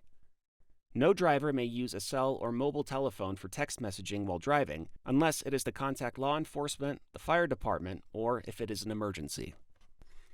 Steering. Keep both hands on the steering wheel. The most effective hand positions are 8 o'clock and 4 o'clock, or 9 o'clock and 3 o'clock. When turning, the preferred methods are the hand-over-hand or push-pull-slide methods.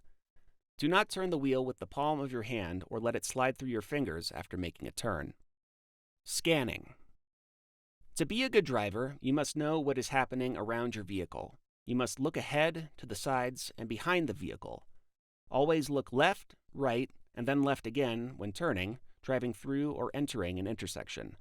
Scanning helps you see conditions ahead, such as vehicles and pedestrians that may be on or entering the road, warning signs, and signs giving you directions.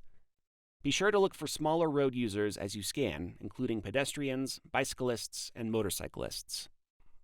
Look ahead. In order to avoid last-minute braking or the need to turn abruptly, you should look down the road at least 10 seconds ahead of your vehicle, city, 1 block, open road, half a mile. By looking well ahead and being ready to stop or change lanes, you can drive more safely, save on fuel, and help keep traffic moving at a steady pace. Look to the sides. As other vehicles or pedestrians might cross or enter your path at any time, you should be looking for them on both sides and beyond the curb. Look behind. You must check traffic behind you in your rear-view mirror every 5 to 8 seconds. This is the only way to know if someone is following too closely or coming up too quickly, and it will give you time to react. You need to check more often when traffic is heavy. It is very important to look behind you when you change lanes, slow down, back up, exit an intersection, or drive down a long or steep hill. Following another vehicle. Following the vehicle in front of you too closely limits your vision of the road and does not allow you enough time to react and avoid a crash. Remember to stay aware of the vehicle in front of you and to maintain an adequate distance between your vehicle and theirs. 3-second rule. Under normal conditions, use the 3-second rule to gauge how much space you should leave between your vehicle and the vehicle in front of you. Watch the vehicle ahead of you. When it passes a reference point, such as a mile marker, sign, or telephone pole, then count 1001, 1002, 1003. If you pass the reference point before you finish counting, you are following too closely. It is also important to consider weather, road conditions, the amount of traffic, and time of day, because the stopping distance required is greatly increased. Adjusting to traffic. Follow posted speed limits and keep pace with traffic in a reasonable and cautious manner to help avoid crashes. Traveling much faster results in frequent passing, increasing the opportunity for a crash. Driving considerably slower than other vehicles can also increase unpredictability and compromise safety by causing backups and more passing situations. Slow zones. Places where people or traffic gather that require slower speeds and increased attention. Shopping centers, schools, parks or playgrounds, residential streets, rush hour traffic, narrow bridges, toll plazas, and railroad crossings.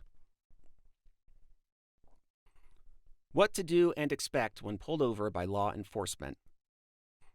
Law enforcement officers are responsible for conducting traffic stops when they have reasonable suspicion of a traffic violation or a criminal violation. Being stopped by an officer can be a stressful experience for the driver, any passengers, and for the officer too. Knowing what to do during the stop will help ensure your safety and the safety of others. When you see emergency lights behind you or hear emergency sirens, it's important for you and your passengers to stay calm and cooperate. Remember to activate your turn signal and pull off or to the right side of the roadway as soon as it is safe to do so. The officer might request that you pull farther off the roadway and away from moving traffic. Turn off the engine and any audio devices. Stay in your vehicle unless directed by the officer to exit. Turn on your interior lights if you are pulled over at night to assist with visibility. Officers may use a spotlight for additional visibility. Keep your hands on the steering wheel or in a visible location so they are easily observable. Follow all instructions the officer gives you or your passengers. The officer may approach either side of the vehicle. When the officer approaches the vehicle, remember to lower the corresponding window so you and the officer can better communicate. Let the officer know if you have a weapon in the vehicle upon first contact, but do not reach for it or attempt to hand it to the officer. Wait for the officer's instruction before reaching for your driver license or vehicle documents. When conducting the stop, the officer will typically show their law enforcement credentials if they are not in uniform. If they do not show their credentials, you may ask to see them. Explain why you were stopped or ask questions about your trip. Ask for your driver license, proof of insurance, and vehicle registration. If the documents are out of your reach, tell the officer where they are and wait for the officer's acknowledgement before reaching to retrieve the documents. In some cases, the officer may ask you to exit the vehicle. In this case, keep your hands visible, exit the vehicle, and stand in a location as directed by the officer. Impose a sanction such as a warning, traffic ticket, which may include a fine or arrest. The officer will typically explain whatever action is being taken. If they do not, you may ask them to do so. If you have questions, respectfully ask the officer to clarify. If you disagree with the officer's decision or course of action, do not prolong the contact by arguing with the officer. Rather, you may seek to contest the decision in court through established legal channels. Your acceptance and signature on a traffic ticket is not an admission of guilt. However, the refusal to sign a traffic ticket may result in your arrest. If you believe the officer acted inappropriately or have questions regarding their conduct, you may request to speak to a supervisor. This is best done as soon as possible after the stop. Following these procedures can help make a traffic stop a safe experience for all parties involved. Sharing the road. Sharing the road means that everyone has a right to use the road and a responsibility to follow the driving laws and look out for each other. A courteous, alert, and knowledgeable driver makes our roads safer for all. Bicycles, motorcycles, buses, and trucks operate differently. You should keep these differences in mind and share the road safely with all Coloradans. Large trucks and buses. Due to their size and weight, large trucks and buses create unique situations for smaller motorists, and particularly for people outside of cars. Trucks and buses require more room than automobiles to turn, safely change lanes, and perform other driving maneuvers. Stay behind white-paneled stop bars at stop signs and traffic lights because many are carefully measured to give trucks the room they need for turns. Trucks and buses have blind spots called no zones, which are areas around trucks or buses where cars disappear into blind spots or are so close that they restrict the truck or bus driver's ability to stop or maneuver safely. Vehicles traveling in no zones cannot be seen and greatly increase the potential for a crash. Points to remember. Reversing. Do not pass or stop close to a truck or bus that is preparing to or is backing up, as the trailer will obstruct objects in the no zone. Passing. Pass trucks quickly and on the left when possible. Since trucks require longer distances to slow down than cars, do not pull in front of a truck or bus until you can see both headlights on the front of the vehicle in your rear view mirror. Rear blind spots. Trucks and buses have large blind spots behind them. Do not tailgate. The driver cannot see you, and it also cuts off your own view of traffic. Side blind spots. Trucks and buses have much larger blind spots on both sides than cars. If the truck or bus driver needs to make an emergency maneuver or change lanes, they will not be able to see you, and it could cause a collision. Wide turns. Because of their size, trucks and buses often need to move to the left lane to make right turns. Cutting in between the truck or bus and the curb or shoulder increases the possibility of a collision. Runaway truck ramps. Occasionally, trucks and buses lose their ability to brake. Runaway truck ramps were built to prevent serious crashes from out-of-control vehicles. Never chain up, change a tire, or park on the ramp or the entrance. It's both illegal and unsafe. One sign of a runaway truck or bus is smoke coming from the brakes. Get out of the way and do not get in front of the truck or bus. Bus-related tips include: buses frequently stop. Stay alert when driving behind a bus to allow for smooth and safe stopping of your vehicle. If you are passing a stopped bus, use care because the bus may start to move out into your lane of traffic. Buses have the right of way when leaving a drop-off location and merging into traffic. Look for pedestrians who might be exiting or waiting to board the bus. Watch for people walking and loading bikes in front of the bus. School buses. Use caution when driving near school buses, especially in neighborhoods and school zones, as these areas are likely to have students getting on and off as well as crossing roads. Overhead yellow warning lights. When a school bus is about to stop and load or unload children, the bus driver activates amber warning lights. The yellow warning lights will stay on until the bus door opens. Overhead red stop lights and stop arm. When the bus driver opens the bus door, the red stop lights and stop arm activates. Stop and remain stopped until the bus driver retracts the stop arm and deactivates the red warning lights. Vehicles must stop no less than 20 feet from the front or rear bumper of the school bus. You must stop. It is illegal and dangerous to not stop when a school bus has its stop lights on and stop arm extended. Always be alert for students on or near the roadway when a school bus is stopped. If a school bus displays alternating flashing red light signals visible from the front or rear, you must stop at least 20 feet before reaching the bus. Do not proceed until the flashing red lights stop, and then proceed with caution. If you are traveling on a divided highway that has 4 or more lanes with a median separating the traffic, only the vehicles traveling in both lanes behind the school bus must stop, and not the traffic traveling in the opposite direction. If you are traveling on a 2-lane roadway, traffic in both directions are required to stop. If you are traveling on a 4-lane road without a median, traffic in both directions must stop. If you are traveling on a highway that has 5 or more lanes with a shared center turn lane, only the vehicle in both lanes behind the school bus must come to a complete stop. In this case, vehicles traveling in the opposite direction are not legally required to stop. Violating school bus traffic laws has serious legal consequences. Railroad crossings. When approaching a railroad crossing, be cautious because a train can arrive at any time, day or night. Obey all warning devices, lights, gates, and signs. When approaching a railroad crossing that is not marked with flashing lights or gates, you should stop, if necessary, before reaching the crossing to check for approaching trains. Never stop on the tracks.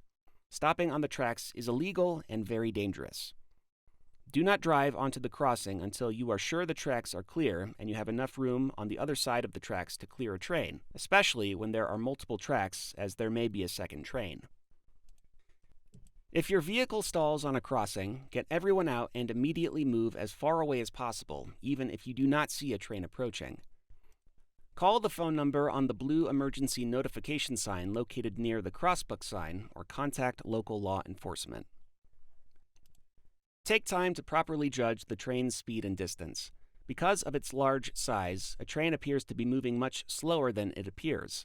The average freight train traveling at 55 miles per hour requires about 1 mile to stop. Advance warning signs. A railroad crossing is ahead. The warning sign is at a sufficient distance to allow you to stop, if necessary, before reaching the crossing. It is the only round traffic sign. Pavement markings consists of an RXR and a stop line and may be painted on the pavement in front of a crossing. Always stay behind the painted stop line while waiting for a passing train. If no line is visible, you must be at least 10 feet from the tracks. Trains overhang the tracks by 3 feet. Quiet zone signs. Crossings in designated quiet zones will have a no train horn sign posted below the advance warning signs. Train horns do not blow at these crossings. The flashing lights and gates warn you of an approaching train. Crossbuck signs. These signs should be treated the same as a yield sign. If there is more than one track, a sign below the crossbuck indicates the number of tracks at this crossing. They normally serve as caution signs, but become regulatory when a train approaches. Commercial buses and trucks carrying hazardous materials must stop at most railroad crossings. Be prepared to stop if you are following one of these vehicles approaching a crossing. Flashing light signals. Always stop when the lights flash. Do not attempt to cross until the lights have stopped flashing. Gates. Gates are used with flashing light signals at certain crossings. Do not cross until the gates are raised and the lights have stopped flashing. While the gates are down, the road is closed. Emergency Notification System, ENS sign. All public highway rail grade crossings have blue-colored Emergency Notification System, ENS, signs that provide a 24/7, 365 telephone number to call for reporting problems or emergencies at railroad crossing locations. The ENS signs are for emergencies that would require stopping a train due to an obstruction or any other problem at or near the crossing. By providing the DOT XING crossing number located on the sign, the railroad dispatcher knows exactly where the crossing is and can quickly notify trains moving in that direction to stop before the crossing or location of the problem when possible. Light rail. The Regional Transportation District, RTD, has light rail vehicles, LRV, in its mass transit fleet in the Denver metropolitan area.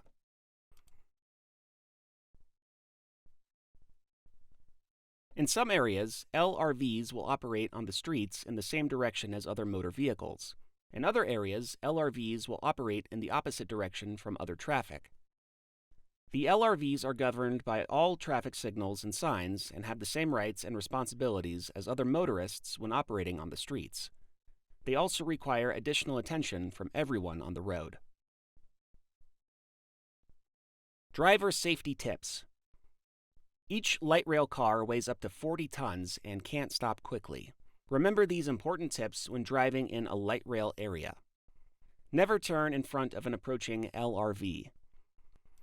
Never turn across a set of light rail tracks without checking in all directions. Watch for people getting on and off a stopped LRV. Be especially alert in light rail areas as nearby buildings and foliage can make it difficult for motorists to see LRVs. Some light rail crossing areas can have regular traffic lights to communicate with motorists. Some have warning lights and some have gates with railroad-type traffic arms. All these signals mean the same thing: stop and do not cross the tracks. Never drive around traffic gates, even if an LRV has just passed. Another vehicle might be coming from the other direction. Be aware of your vehicle height.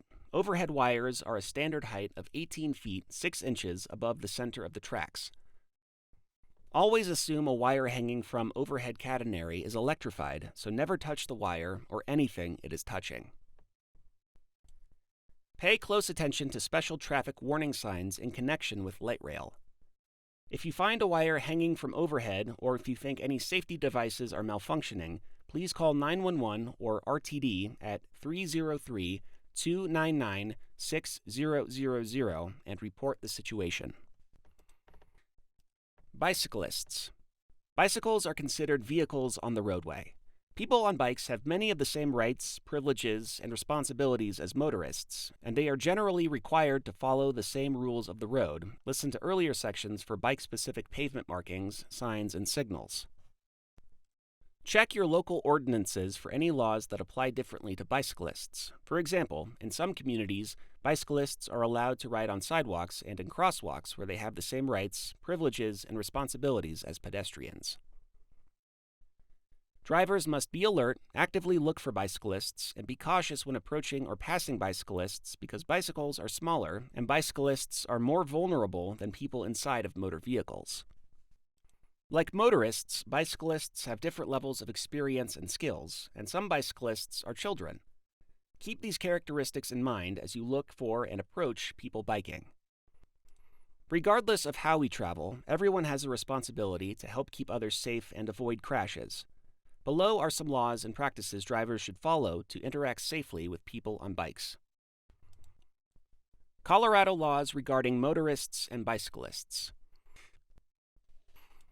Bicyclists should ride as far to the right as judged safe. Be aware that bicyclists may ride in the center of the travel lane to increase their visibility and safety. Bicyclists may choose to ride in the center of the travel lane on narrow roads or to avoid obstacles, such as the door zone of parked cars, broken glass, or drainage gates. When passing bicyclists, including those in a bike lane, motorists are required to give a minimum of 3 feet from the outermost part of the vehicle or any attachments. It is legal to cross a double yellow line with no oncoming traffic if necessary to provide a minimum of 3 feet of passing distance. If you are unable to give 3 feet, slow down and remain behind the bicyclist until it is safe to pass. Bicyclists may ride side by side if they are not impeding the normal and responsible movement of traffic. This can help them be more visible to drivers and decrease the time it takes to pass a group of bicyclists. Yield to bicyclists in intersections as you would for pedestrians and other vehicles. People on bikes have the right of way in a bike lane, and bike lanes continue through intersections regardless of whether or not paint extends through the intersection. Do not stop, park, or drive on a designated bicycle path or lane. Impeding bicycle traffic in a bike lane forces bicyclists to ride into the main travel lane and can put them in an unsafe situation. You may cross a bike lane when turning, entering, or leaving another road, driveway, or alley. People on bikes may ride outside of a bike lane. Always use your turn signal to communicate before turning and keep it off when traveling straight. On a multi-lane, one-way street, know that a bicyclist can ride on the right or left side of the roadway.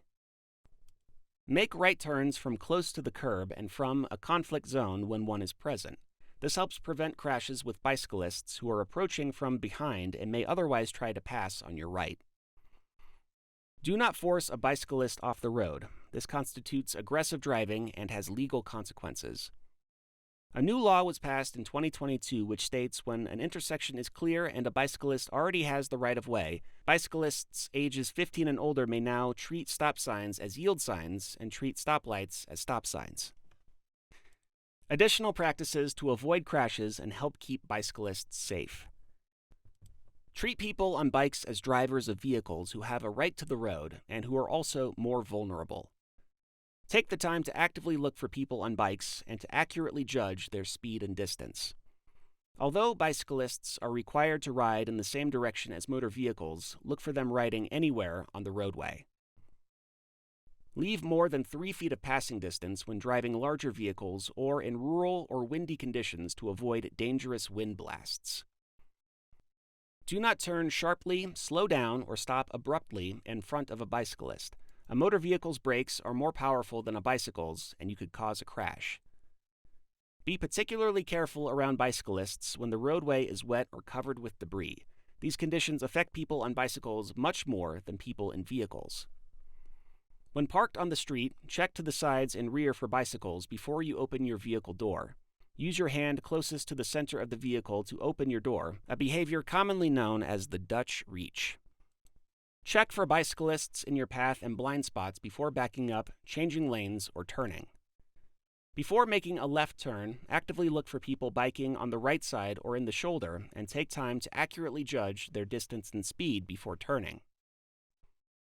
When driving alongside a bicyclist and preparing to turn right, slow down, yield, and let the bicyclist clear the intersection before making your turn. Before turning right at a red light where it is legal, come to a complete stop. Look for bicyclists behind or next to your vehicle, making a left turn from the opposite side of the street, or traveling in the lane with which you plan to merge. Avoid sounding your horn close to bicyclists unless there is an immediate risk of a crash. Using your horn may startle a bicyclist and cause them to crash. Hand signals for bicyclists. Bicyclists are required to use hand signals when turning and stopping. However, they may be unable to signal if their skill level or road or traffic conditions require them to keep both hands on the handlebars. Look for other clues of a bicyclist's intent, such as turning their head or looking over their shoulder before changing lane position.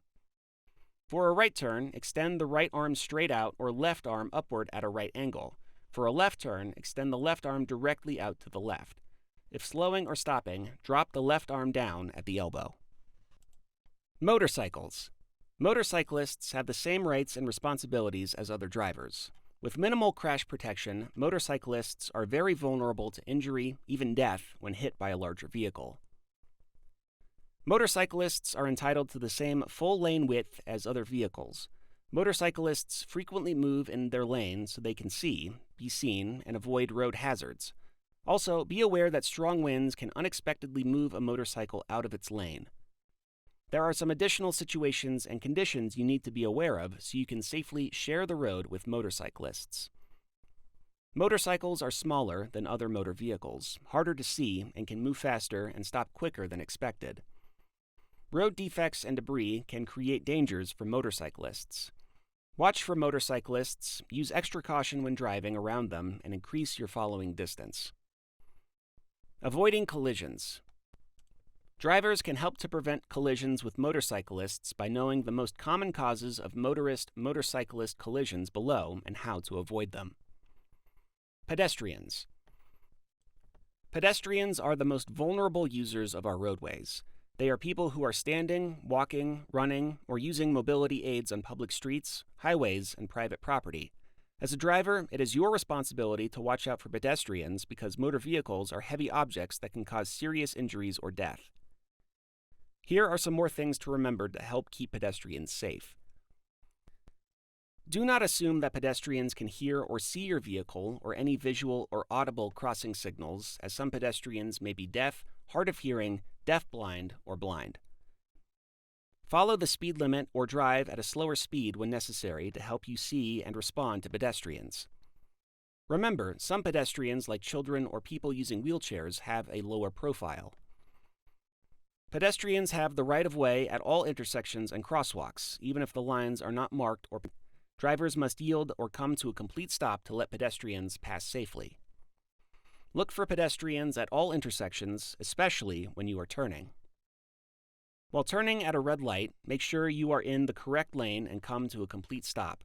Check for pedestrians in all directions to make sure your path is clear before moving forward to check for vehicle traffic. Do not stop with any portion of your vehicle covering the crosswalk area. Watch for pedestrians entering or exiting their cars while passing parked vehicles. Drive very cautiously around schools, parks, parking lots, bus stops, and special events where pedestrians are likely to be present. Never pass vehicles stopped at a crosswalk because the driver may be stopping for pedestrians that you can't see. Check blind spots and mirrors while backing your car out of a parking space or driveway.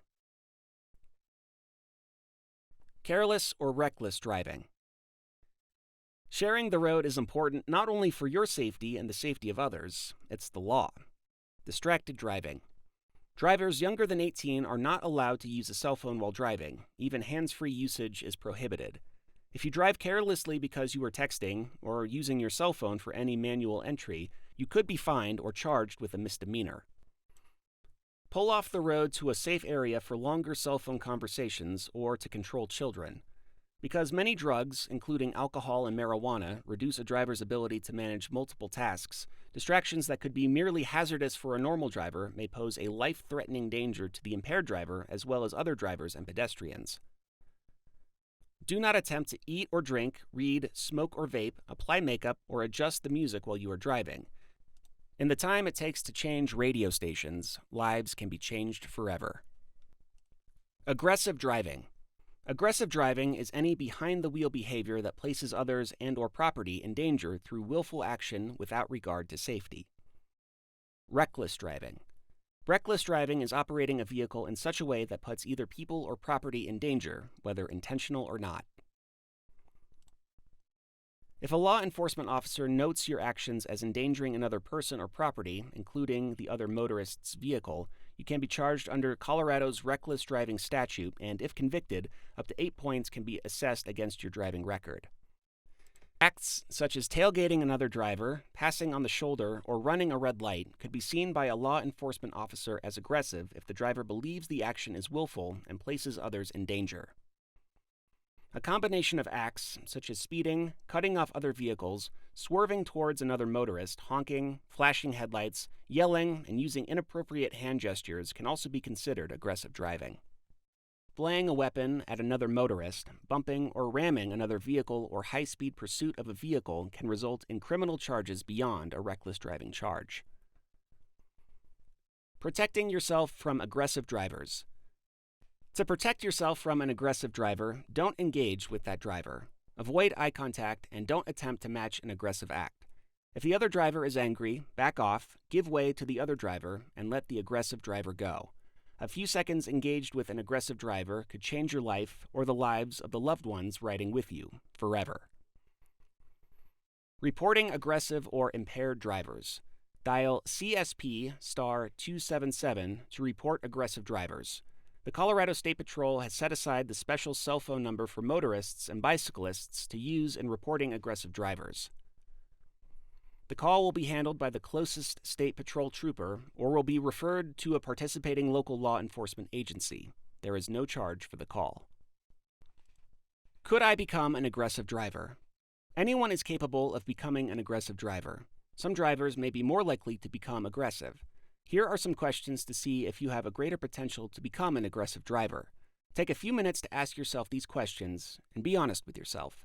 Do you mentally condemn other drivers as incompetent or stupid? Make negative comments about other drivers to your passengers? Close up space to stop other motorists from merging or changing lanes? Prevent another driver from passing? Tailgate a driver to get them to speed up or get out of your way? Angrily speed past another driver? Run a stop sign, red light, or other traffic control device out of frustration or anger? Honk or yell at someone to express your anger or frustration? Make an obscene gesture at another driver. Pursue another vehicle to express your anger. Deliberately bump or ram another vehicle. Exit your vehicle to teach the other driver a lesson through either a verbal exchange or physical confrontation. Think about physically attacking another driver. If you answered yes to any of these questions, even just a couple, you may be at risk to become an aggressive driver. Tips to avoid becoming an aggressive driver. Leave early for any trip. Too frequently, people don't allow enough time to get where they want to on time. Expect others to make mistakes. Keep calm. Don't transfer the anger you may feel from other situations onto your driving. Let people merge, even if they've done something uncourteous. Don't make their problem your problem. Emergencies. Should a driver encounter an emergency situation, being prepared and knowing how to respond can minimize the chance of more serious outcomes. Avoiding collisions. When it looks like a collision may happen, many drivers panic and fail to act or act in a way that does not reduce the chance of the collision. There almost always is something you can do to avoid the crash or reduce the results of the crash. To avoid a collision, drivers have 3 options: slow down or stop, turn, or speed up. Stopping quickly. Most vehicles have an anti-lock braking system, ABS, that will help you stop without skidding. Be sure to read the vehicle owner's manual on how to use the ABS. In general, if you need to stop quickly, with ABS, apply the brakes with hard, firm pressure. You might feel the brake pedal pushing back when the ABS is working. Do not let up on the brake pedal. The ABS system will only work with the brake pedal pushed down. Without ABS, you can cause the vehicle to go into a skid if you brake too hard. Apply the brakes as hard as you can without locking them. If the brakes lock up, you will feel the vehicle start to skid. Slightly let up on the brake pedal. As soon as the vehicle stops skidding, press the brake pedal again. Keep doing this until the vehicle has stopped. Turning quickly. In most cases, you can turn the vehicle quicker than you can stop it. You should consider turning in order to avoid a collision if it does not risk causing another collision. Make sure you have a good grip with both hands on the steering wheel. Once you have turned away or changed lanes, you must be ready to keep the vehicle under control. With ABS. One aspect of having ABS is that you can turn your vehicle while braking without skidding. This is very helpful if you must turn and stop or slow down. Without ABS. If you do not have ABS, you must use a different procedure to turn quickly. Step on the brake pedal, but then let up and turn the steering wheel. Braking will slow the vehicle some. The brake should be released before making an evasive turn. Do not lock up the front wheels while braking or turn so sharply that the vehicle can only plow ahead. Another consideration is that generally it is better to run off the road than to crash head-on into another vehicle. Speeding up. Sometimes it is necessary to speed up to avoid a collision. This may happen when another vehicle is about to hit you from the side or from behind and there is room to the front of you to get out of danger. Be sure to slow down once the danger has passed. Animals. Always stay alert for animals in or near the roadway, particularly in rural and mountainous regions and between dusk and dawn when approximately 90% of crashes with deer and elk occur. Upon entering a designated animal crossing, the first precaution should be to slow down and look for animals. If there are animals near the roadway, slow down and proceed with extreme caution. There may be occasions where an animal suddenly runs out in front of your vehicle, which can present a hazard, particularly large game animals that may cause the motorist to take drastic evasive action to prevent a collision that may result in losing control of the vehicle. This may result in a more serious crash than if the vehicle collided with the animal. Regretfully, the safest alternative for passengers may be hitting the animal. Concentrate on retaining control of the vehicle before, during, and after the collision with the animal. Vehicle emergencies. Following the recommended vehicle maintenance schedule in the vehicle owner's manual greatly reduces the chance that a vehicle will have a problem. The following section notes some possible vehicle failures and what you can do if they happen. Brake failure. Take your foot off the accelerator. pump the brake pedal several times. This will often build up enough brake pressure to allow you to stop. If that does not work, use the parking brake. Pull on the parking brake handle or push on the parking brake pedal slowly so you will not lock the rear wheels and cause a skid. If that does not work, shift to lower gears and look for a safe place to slow to a stop. Make sure the car is off the roadway. Don't drive the vehicle without brakes. Tire blowout. Hold the steering wheel tightly and keep the vehicle going straight as you slow down gradually. Take your foot off the gas pedal and use the brakes lightly. Do not stop on the road if possible. Once you have slowed, pull off the road in a safe place. Power failure. Keep a strong grip on the steering wheel. Be aware that the steering may be difficult to turn, but you can turn it. Pull off the roadway. The brakes will still work, but you may have to push very hard on the brake pedal. Headlight failure. Pull off the road as soon as possible.